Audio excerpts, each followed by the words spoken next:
Hi, Dad. Uncle Retinue said you were looking for me. Ah, there's my little princess. If you'd gotten back just a little sooner, you could have shared the spoils of war with me. Spoils of war? Who were you fighting against, Dad? It was just a figure of speech. The aftermath of a sandstorm is no time to be waging war. I was talking about our war against thirst. I went out to fix our water supply problem, and now I'm back. Which means... We have a well again! That's right. I found a new one and brought back as much water as I could carry. It should last us for a good while. If it wasn't for these blasted sandstorms, our wells wouldn't be caving in. You wouldn't be spending all your time out searching for new water sources. As the chief of our tribe, I'm supposed to be leading us out of hardship and poverty, onto better things. You know how prosperous our ancestors were. I've told you all the stories. And look at us now, squeezed into these hovels. No one would choose this, if it wasn't for the endless wars over the years. But things are looking up. I started working with some folks from the academia a few months back. They gave me some contacts in return for my assistance in the desert. So you're the Academia's helper now? Special ambassador, they call it. Think of it as a partnership. It's nothing bad, okay? We've been isolated here in the desert for too long. Seeking opportunities elsewhere is the best thing for us, and the fastest way to progress. So, do you get anything good out of being a special ambassador? Of course. My luck's improving all the time. One day, I swear I'm gonna lead us out of this place. We'll find somewhere new. Somewhere better.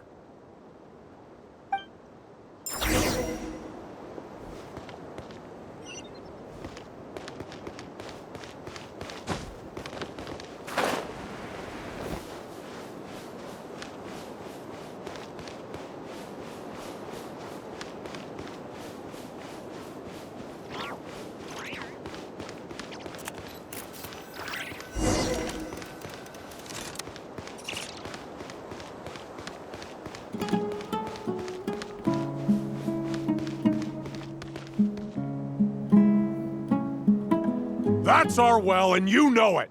You stole from us! Well, you've gone from chief to thief, and now you have to face the consequences! Did you really think you could take our water without permission and get away with it? You're either brave, stupid, or both. And that Special Ambassador Act? Yeah, nice try! We spoke to the Academia. They said it was all news to them. You're a liar and a cheat!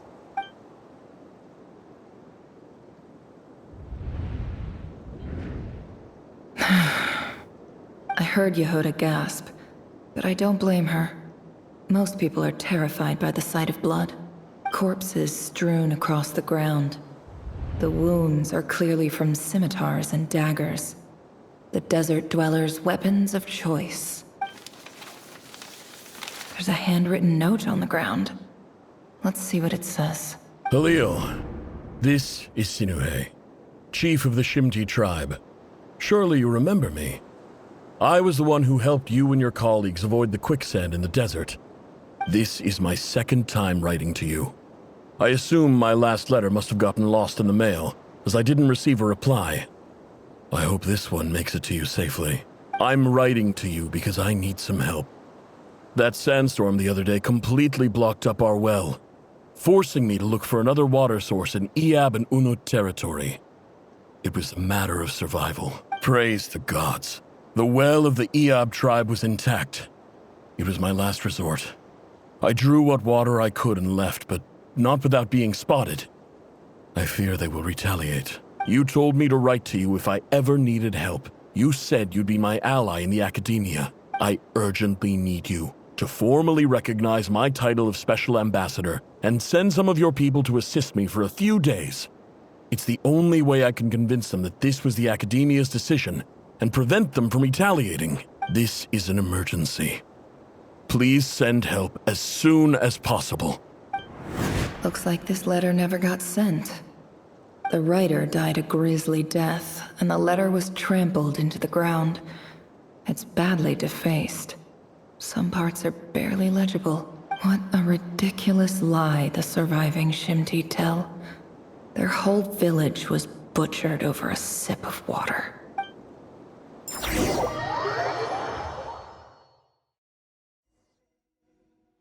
Ah, officer.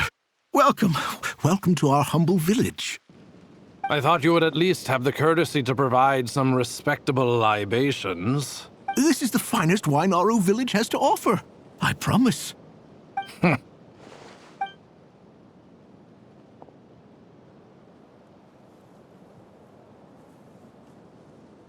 The Academia has agreed to reserve a single space for a candidate from your village.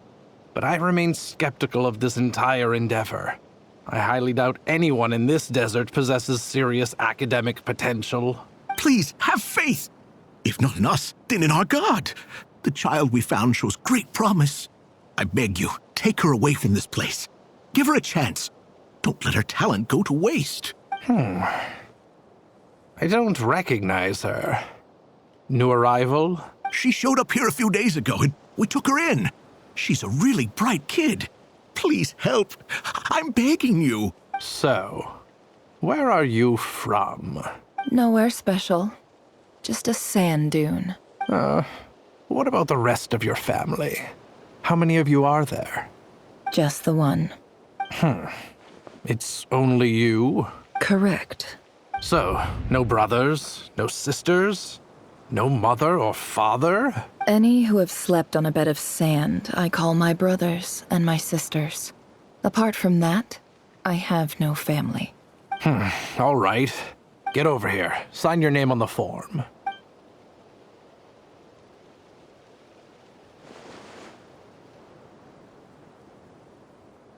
Never? You're rather fair-skinned for a desert dweller.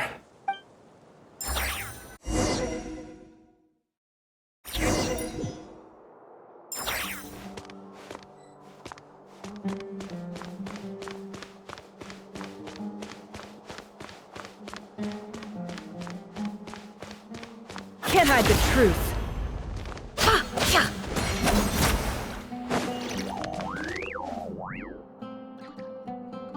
Nefer, this term's assignments have been issued already.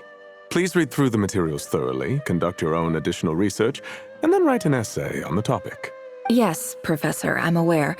I just had a couple more questions I wanted to get your perspective on. Oh? Please ask away.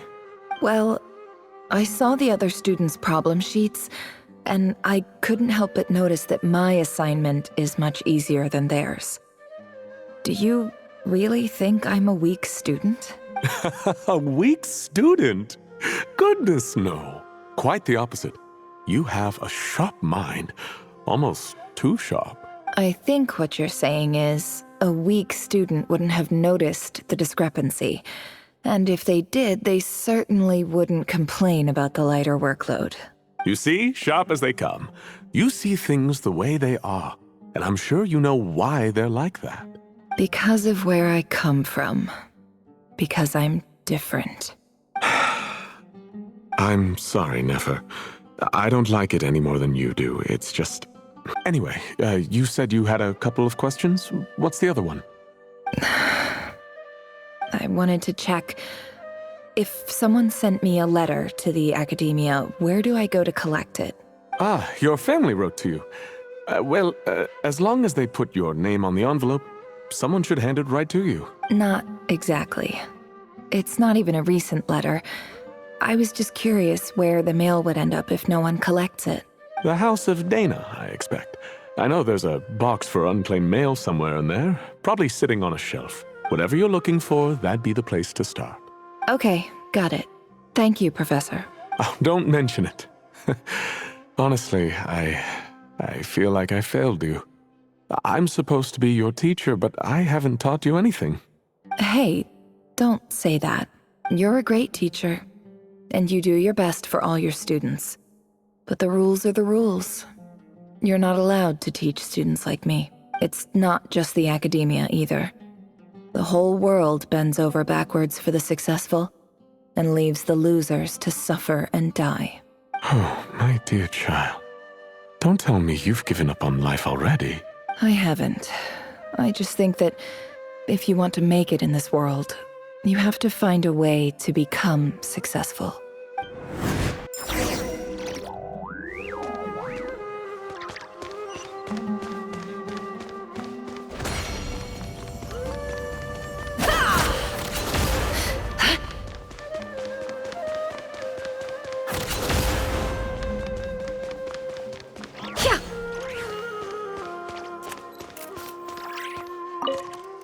This must be it. A big cardboard box full of unclaimed mail. And probably some letters that ended up here by mistake. Let's take a look.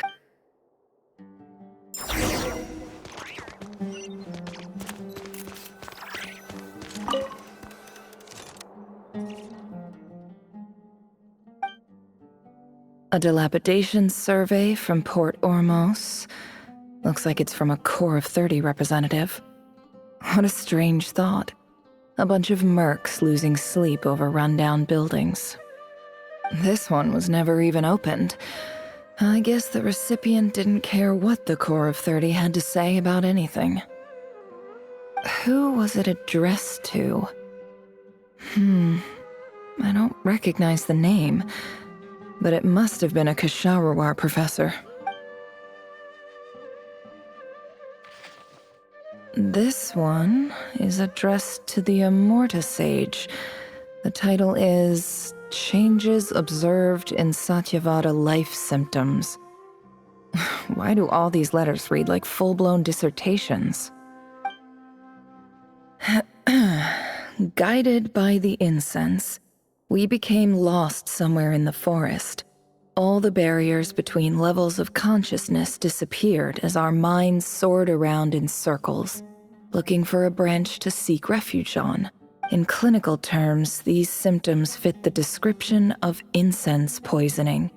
The Immorta Darshan strictly prohibits the use of hallucinogenic substances, but I believe there are still people getting away with it. For example, my neighbor who always breaks out into song and dance after using incense. This seems like something the academia would want to know about. Why wasn't it collected? Wait, what's this written on the back? It's so small. The note says, "The sender authored this letter while under the influence of mushrooms." I would send it back, but no return address was provided. Stamped by the Grand Conservator of the House of Dana.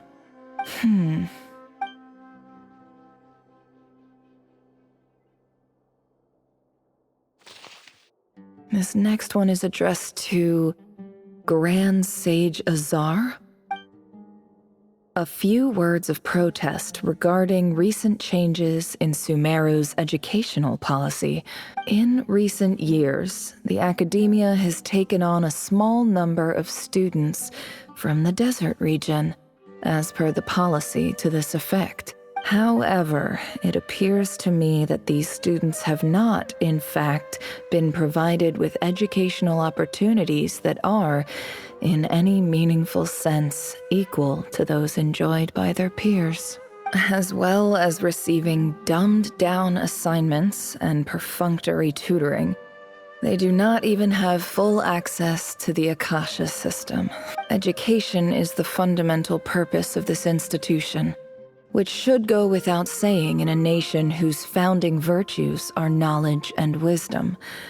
I ask you, is the lip service we pay to the policy of education for desert students truly the standard of pedagogy to which the academia aspires? As Grand Sage, policy decisions are your prerogative, but do not forget your roots. You and I were once students too, as was everyone else in this institution. I do hope you will give some serious attention to this matter.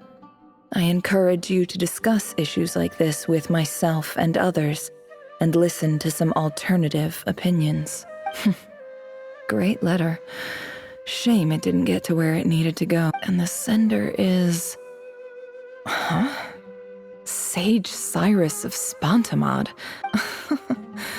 I didn't realize anyone else even knew how bad students like me have it in this place. So this is where letters from the Sage of Spantamod end up? Nice one, Grand Sage. Really enlightened leadership. Whatever. This isn't what I came here for. Moving on. I'm not exactly holding out hope that a letter sent from the desert would even make it here.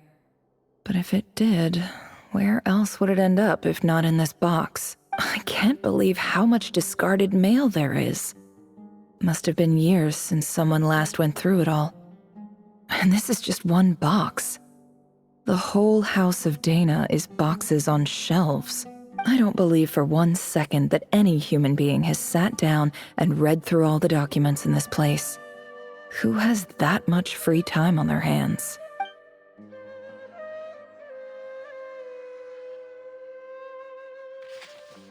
Wait, could this be it?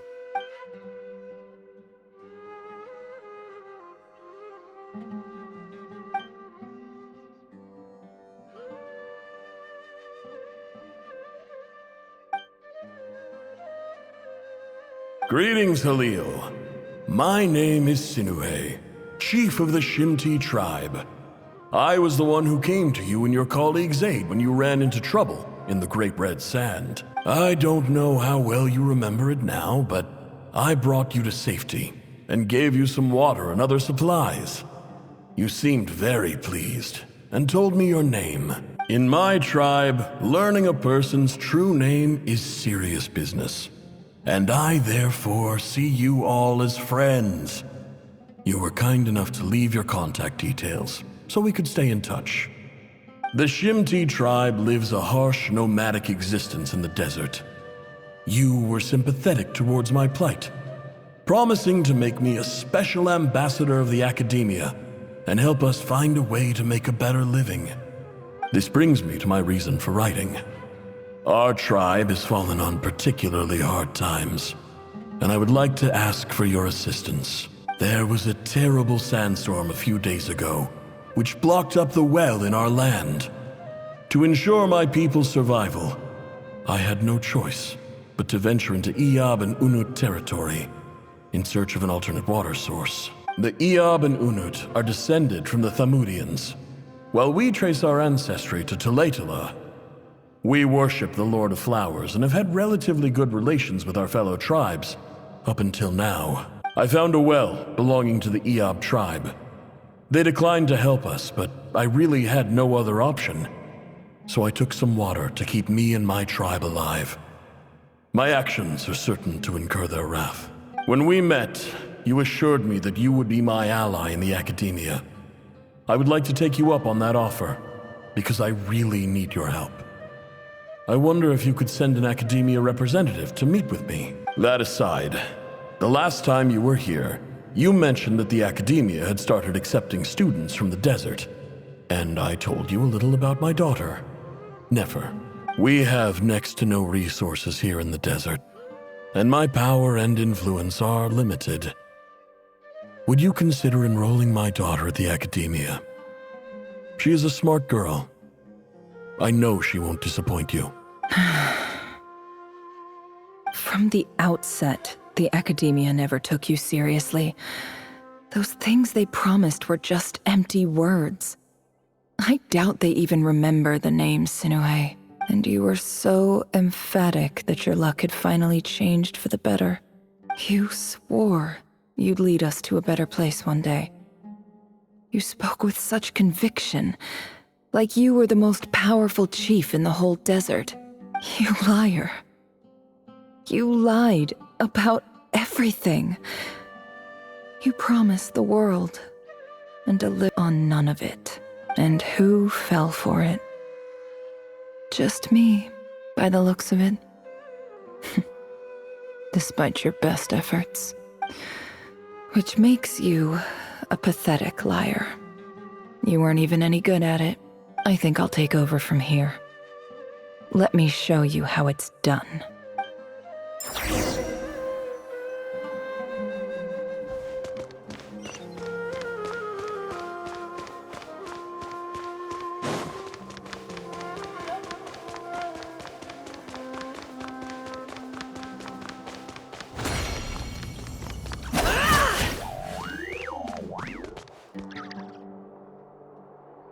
I just came to say goodbye. Thanks for everything you've done for me in my time here. Nefer? You packed your bags. Where are you going? I'm quitting. Something's come up in my hometown. Gonna head back and deal with it. Huh? But this was a hard-won opportunity for you. You know that better than I do. It was. But it doesn't matter. I have more important things to deal with and they can't wait. Oh, and I didn't want to overfill my bags, so I left some incense on your desk. What's wrong? I thought you liked incense. Although, I did read somewhere in the House of Dana that it has hallucinogenic effects. Don't use it all at once, alright? Isn't this the stuff you brought from your hometown? You're just letting me have it? But you said it's a rare and valuable commodity. Yeah, about that. I lied. It's not rare at all. There's this bunch of ruins near my hometown that are practically overgrown with this plant. It's not worth much. Keep it, it's fine. But Nefer... Alright, that's all from me. You take care.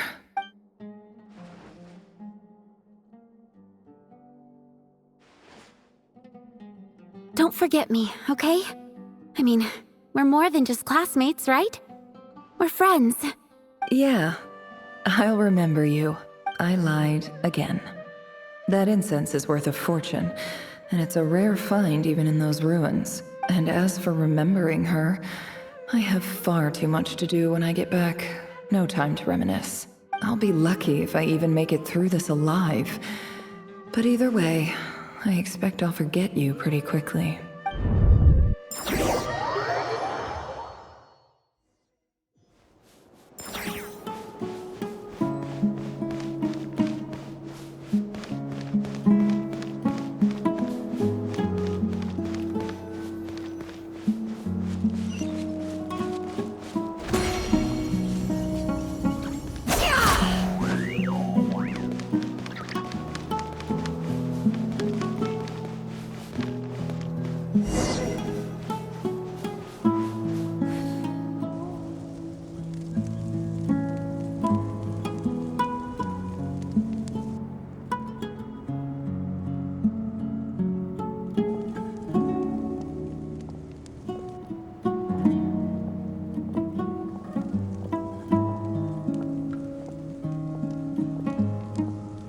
It's a pleasure to meet you, Mr. Arif. So, what does the Academia want? Since they've sent their special ambassador, I assume there's a big business deal to be made. If not, I'd be very disappointed. Please, sir, lower your blade. You're lucky I'm the one they sent. Not all special ambassadors share my admiration for the Iab people. The ever-shifting balance of power in the desert reduced the once great civilizations of this region to rubble and sand. But the story of the Iab has a very different trajectory. Others grew weak, but you grew strong, beginning in obscurity and moving to prosperity. You're the only ones who defied the trend. Huh. So, you do know who you're dealing with? This well is the perfect symbol of your strength, is it not? It used to belong to the Unut, but it looks like you have control over it now. You're not wrong. But I'm sure you didn't come all this way just to flatter us. Of course not. I came to bring you some very good news. Some information that recently came to light, which might just be your ticket to freedom. Records uncovered by the Vahumana Darshan show that a certain well currently under Iab control is built on top of some ancient ruins. These ruins are of great archaeological interest to the Academia. I checked the map carefully on my way over here, and I'm confident that this is the well in question. The Academia is offering 50 million mora in return for excavation rights. 50 million? No, wait. If these ruins are as important as you say, 50 million's a little low, don't you think? Don't get greedy, Iab. We know far more than you think. We know that you seized this well by force. Wasn't that the first step in your rise to power? To drive away the Unut and steal their water supply? So what if it was?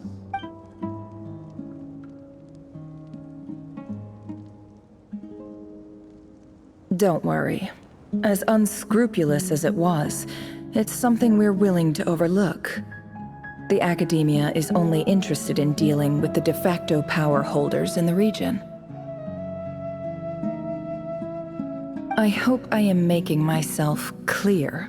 And I hope your words are the truth. If I find out the Academia is trying to play me, I'll hunt down every one of your people and make you watch as I cut their heads off one by one. I assure you, Chief, that would not be in your long-term interests. You don't want to make an enemy of the Academia. You see how I'm dressed, don't you? I appreciate that you've never been to the rainforest, but surely even you recognize an ambassador's attire when you see it. And what does a barbarian like you have to lose anyway? You really think the Sumeru Academia would bother to come all this way just to lie to you? We have more important things to worry about. All right, I take your point. The Academia is the highest authority in the land. I'm sure you're trustworthy people. In that case, we have a deal. We will sell you the excavation rights. I'd like to thank you, Ambassador. This is good news indeed. Excellent news. In fact, it calls for a celebration.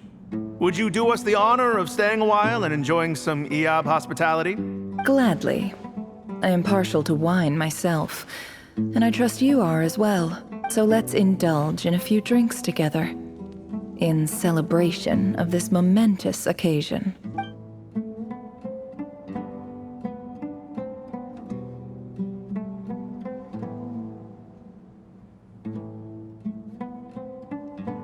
Chief! Chief, it's an emergency! It's the Unut.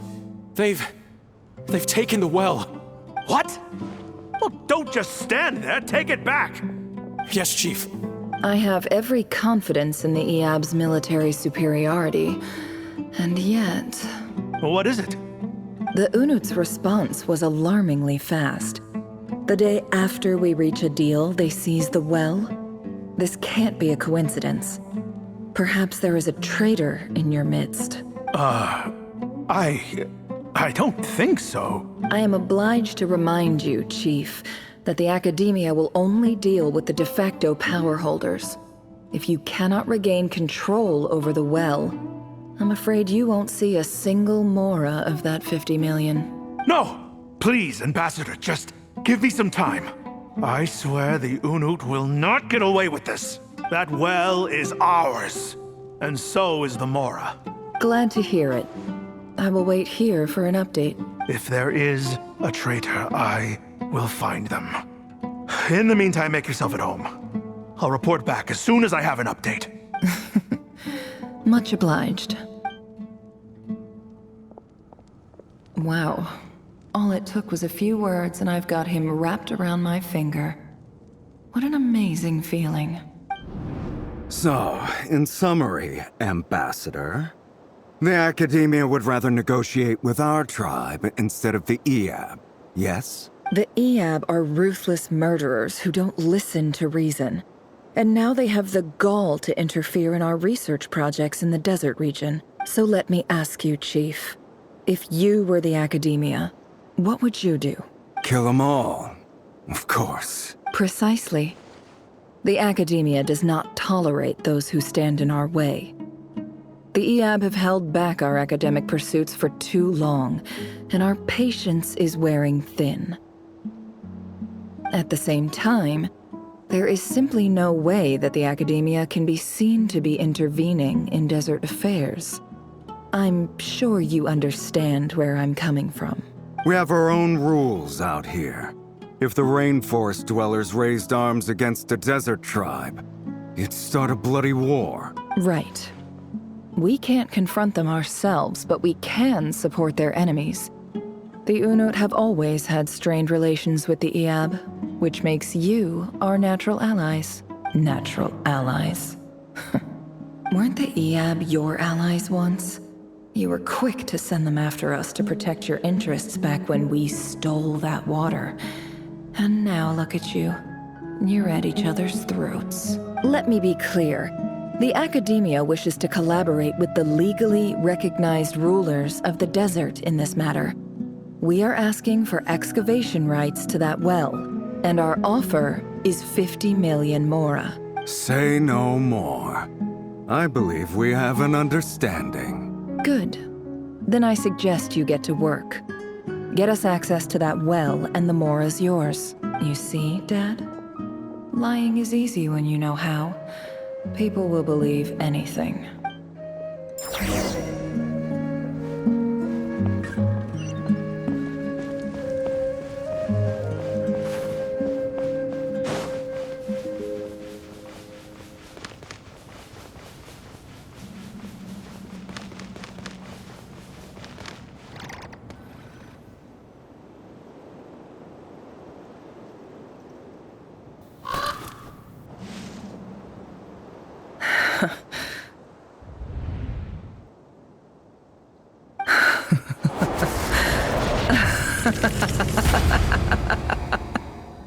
Look at yourselves. You may be vile, savage monsters, but your butchered bodies bleed like any others. You're no different. You're nothing special at all.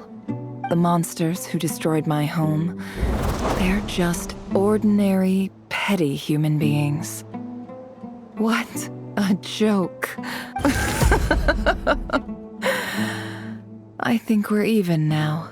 Maybe I've even done the desert a favor. It's a better place without all these people around. Oh, Sinuhe, my gullible fool of a father. Perhaps if you'd been as ruthless as I was today, our tribespeople would still be alive. In this dog-eat-dog world, a chief needs to be tough to survive. But you couldn't do what had to be done. So I did it for you. Nefer, it's okay. All of this is in the past now. I believe I remember you promising to remain silent. Yeah, but even so. Yehuda, is there anything you can do to ease the tension? All right, time for a sharp turn onto a completely different topic. So, anyway, that's enough of that. When are we getting out of this place? Feels like we've been walking forever. I'm getting pretty tired. Oh, Alma, you tired? Yes. If we can find somewhere to sit down, I could certainly do with a rest. It's not far now. There should be a temple just up ahead. Yes. Really? A temple? I guess that's how things go in the desert. Desert dwellers can never escape their destiny. Or so everyone says. I never wanted to believe it, but looking back now, I'm as desert as they come. You mentioned a temple. What's waiting for us there? My biggest trade secret of all. Ah. Then I'm guessing it's where you got your power from. The power to peer into other people's minds. I didn't know you were clued up on any other religions. I'm no expert in the history of Sumeru, but since you come from the desert, I would imagine it has something to do with King Deshret. Sounds impressive. Oh, I know who you mean. General Mahamatra Sino. The spirit of Hermanubis dwells within him. That's Boss Neff for ya. She knows everything. Sino's hardly a figure of obscurity, but I know about Sethos too. What about him? Is he a big deal or something? Well, he's not a small deal, let's put it that way. Please, this is the bare bone basics. Save the flattery. Thanks for your patience, everyone. I'm sure it's been a lot to take in. With any luck, that's our exit just up ahead.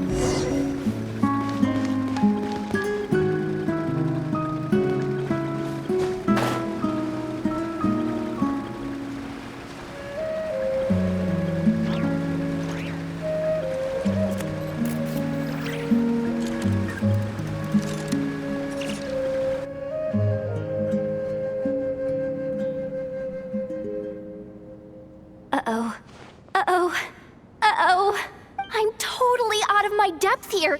I don't have anything to add about any of this stuff. Like, look at that statue, for instance.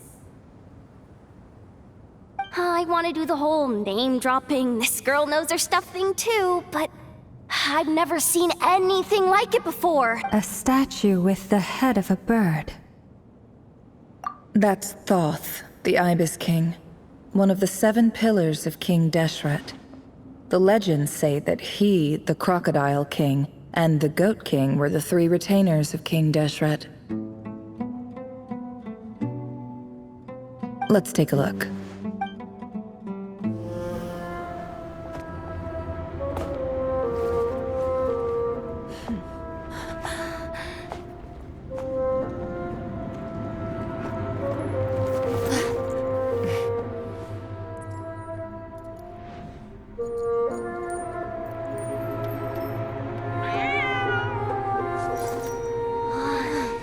It's just Ashru.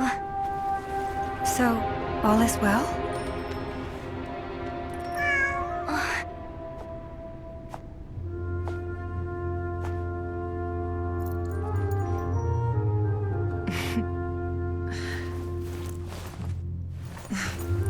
Typically speaking, at this point, the world disintegrates. Then we find ourselves back in the outside world. Besides, these are my memories. There's nothing to fear. You're sure? Of course. It's almost over.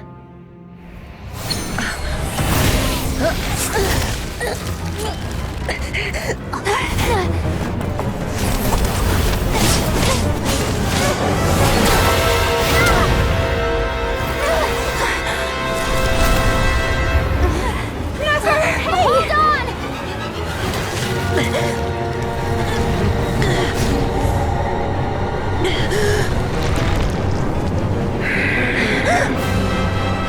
Knowing too much is always a death sentence. Speak for yourself.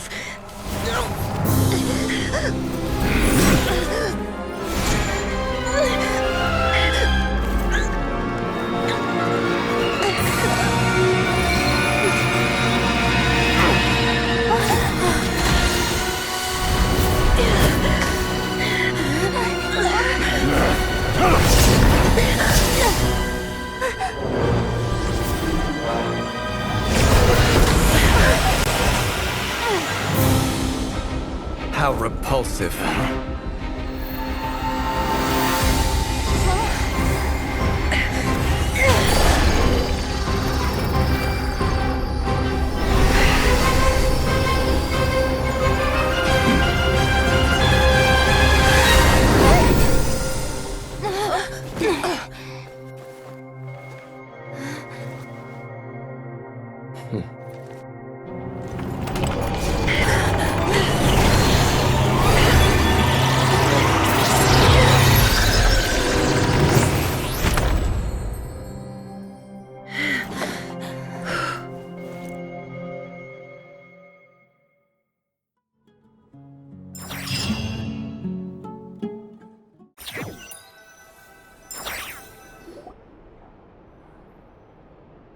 Timed that pretty well, didn't I?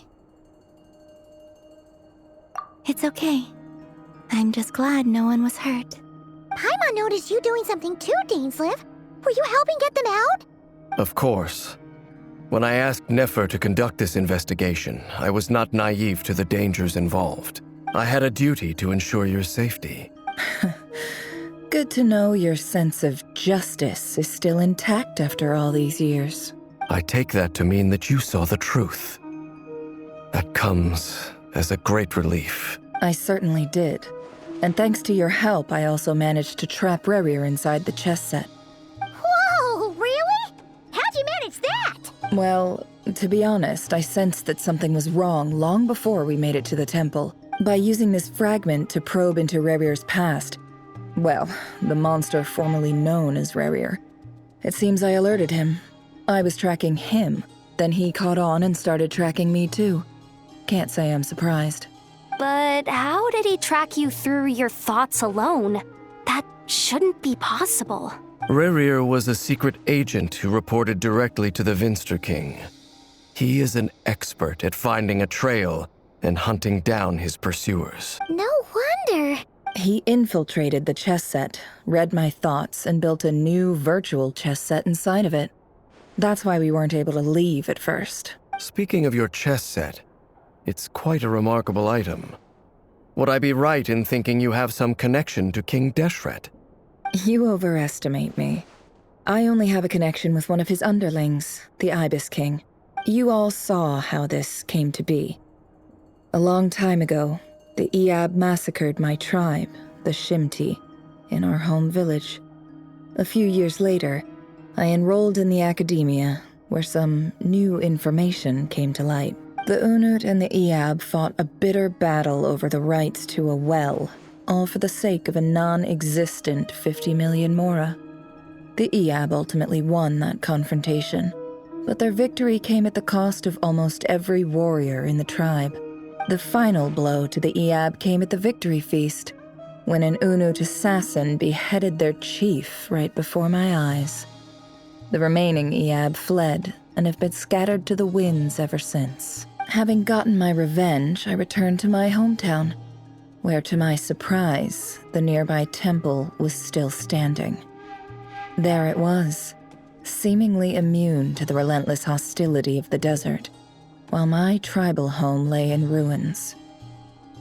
As I stood there gazing at the temple, I noticed a cat just outside.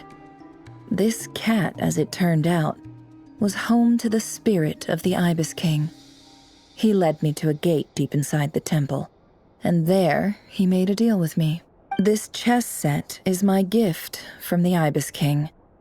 The chessboard within is made to the same specifications as the one in the mausoleum of King Deshret, and represents his power of piercing analysis. With this chessboard in its container, I gained a certain ability to perceive hidden secrets.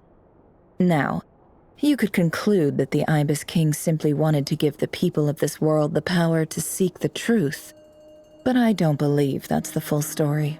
Every god plays favorites. Their hearts are as fickle as any human's, full of secrets, perversions, egotistical tendencies. But precious few gods are willing to admit this. It is the same with all powerful forces, including fate itself. Their gaze falls preferentially upon a select few. As you rightly point out, this is an act of favoritism. If you're alluding to the Abyss, then yes, I agree. Gather the others. It's time to share everything I've learned.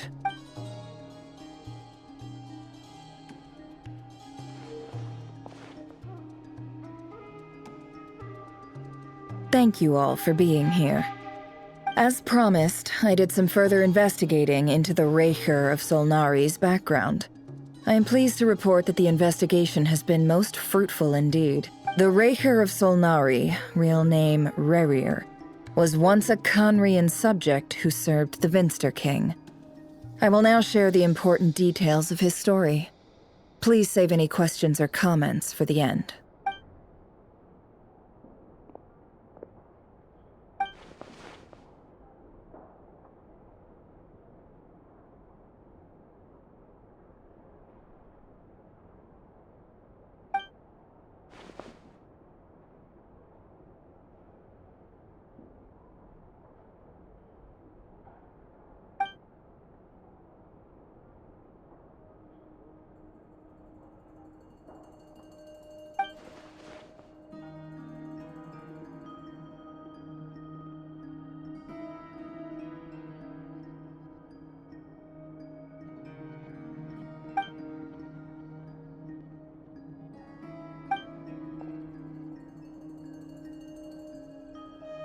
So that's why he's so obsessed with the moon. A tragic tale, to be sure. But it does not excuse his many transgressions. No matter how much Rerir suffered in the past, the fact remains that he is what we know today as the Wild Hunt, wreaking havoc upon innocent lives in Notcry. He becomes more dangerous with each passing day. If left unchecked, it is simply a matter of time before all of Tevat suffers the consequences. This is a threat that the Knights of Favonius cannot ignore. A question for Miss Columbina.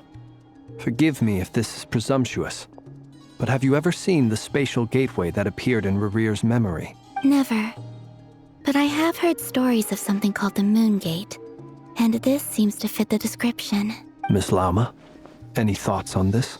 In the lore of the Frost Moon Scions, the moon is believed to hold many secrets. Some sources speak of ancient knowledge, others of a gateway to the unknown. The term Moon Gate is one I have heard before. But as is the case with all of our legends, there are no records of any first-hand witnesses. We cannot know whether it truly exists. Then back to Miss Columbina. As a moon goddess yourself, do you have some idea of where the Moon Gate leads to?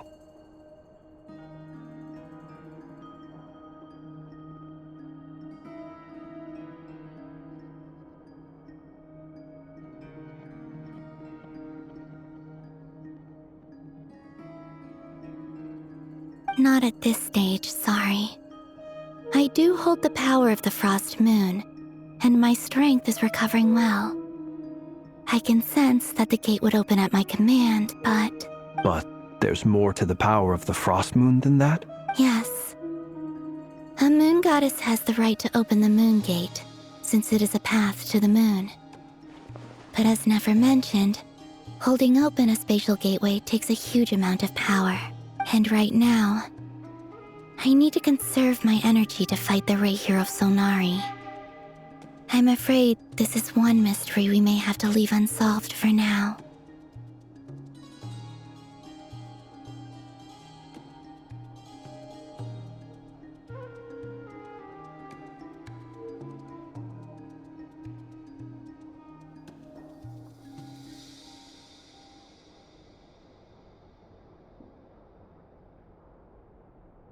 I agree. Better to save your strength. But if you'll humor me for a moment, I have a bold conjecture of my own regarding the world beyond the gateway. I highly suspect that neither Tholindis nor Rerear made it through unscathed. The evidence pointing to this is the fact that the Rahier of Solnari exists in the form of countless fragments. With the abyssal power he wields, no ordinary foe can touch him, let alone tear him to shreds. And yet, the Wild Hunt proliferates wherever his scattered fragments lie, drawing hordes of monsters to many different locations across the land. So your theory is that Rerir was physically torn to shreds by some powerful force? Hence, why the Wild Hunt is a distributed phenomenon, rather than a unified one? Makes sense to me. Explains why the Wild Hunt is so pervasive, and why he's been trying to piece himself back together. He was whole to begin with, and he wants to be whole again. Without the power of the Abyss on his side, he almost certainly would have perished the moment he was torn apart. But the Abyss, much like a curse, has kept him alive. I could not agree more. The power of the Abyss is most surely a curse. It is a compelling explanation, and one that accords with my present understanding of Abyss creatures. Whether the life form in question is primitive or advanced, if a curse has extended its lifespan unnaturally, it will continue to survive in spite of everything. This raises some interesting questions. I will run some experiments and see if there is any validity to my suspicions. That being said, regardless of whether my research bears fruit, I would like to thank Miss Nefer for conducting such a thorough investigation. Already, it has greatly enriched my understanding of the entity we face. My pleasure, Mr. Albedo.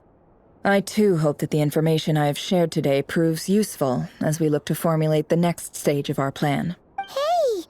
What is it, Dainsleif? You look really upset! It's just... when I think of the man I once knew as Rerir, I struggle to understand why things had to turn out like this. The two of you used to be friends, didn't you?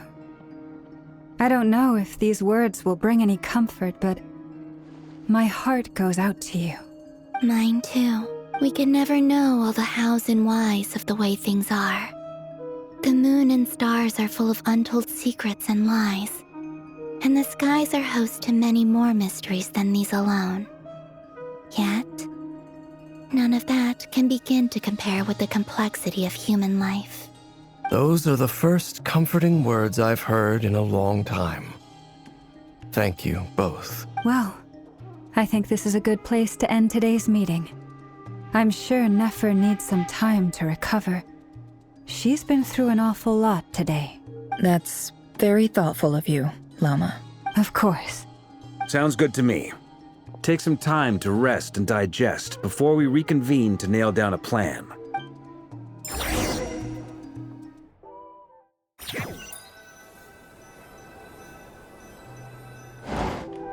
Hey, is this a bad time? Hope I didn't kill the conversation.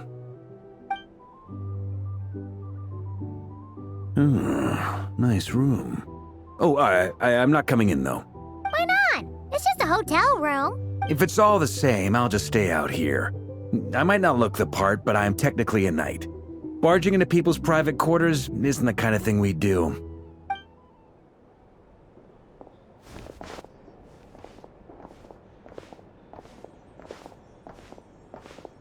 Anyway, Nefer went back to the curatorium to get some rest. But before she left, she shared some things with me that I thought you should be aware of. Firstly, although she managed to trap the Raker of Solnari inside her chess set, there's no guarantee that the power of the Ibis King is any match for one of the 5 sinners. Their powers are beyond our comprehension. It's only a matter of time before he finds a way to break out. We have to come up with a plan and take care of him before that happens. Honestly, my mom figured that might be the case. So, how long have we got? Well, I asked her that same question. She talked for a long time, but for the most part, it seemed like she was trying to convince me how precious her chess set is. What a long and storied history it has. It felt like some kind of sales pitch, you know? The kind where you end up handing over Mora against your will? Anyway, after all that, she finally answered the question. 2 days, at most. 2 days? Holy moly! Can we even recruit enough help in that time? That remains to be seen. Which brings me to the second issue. Dainsleif is obviously conflicted about this whole thing. But given how little time we have, there's no way we can pull this off without his help. You have some history with him, right? Do you think maybe you could talk to him for us? Great. I appreciate it. All right, on to item 3. So, Albedo, Durin, and I put our heads together and came up with a plan. Can't promise it's gonna work yet, but at least it's a start. We figured we'd bounce the idea off you first.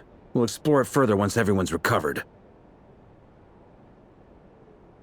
Oh, Paimon's dying to hear this. All right, so here's what we're thinking.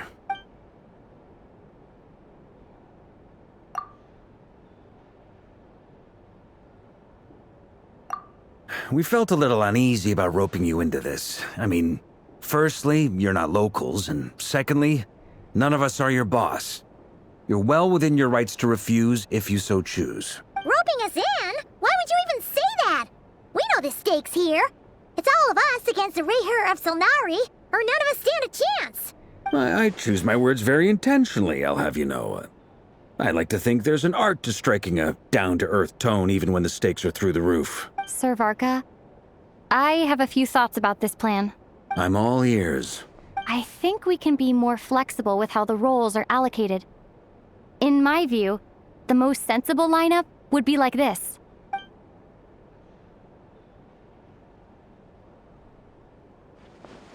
I see your point, yeah. But if that's how we're going to approach this, you'd better make sure you're ready. To be clear, I don't doubt your abilities. Far from it. I just want to make sure. Are you really willing to take all this on? I want to do everything within my power. The Rehyr of Solnari is a truly fearsome opponent, and if I do my part, it'll greatly reduce the risk for everyone else involved. Well, that tracks with what I've heard. Jean's mentioned in her letters that you're so diligent it's almost abnormal. As in, most people weigh up the risks and rewards in situations like this. But you seem to just march towards danger without a moment's hesitation. Of course, everyone appreciates a fearless pioneer. But all that aside, I'm the Grand Master of the Knights of Favonius, and you're our honorary knight. I want to make sure your courage doesn't come at the expense of your safety. Thank you, Sir Varka. I should be the one thanking you. It means a lot to have you on board. I'll give some serious thought to your suggestions.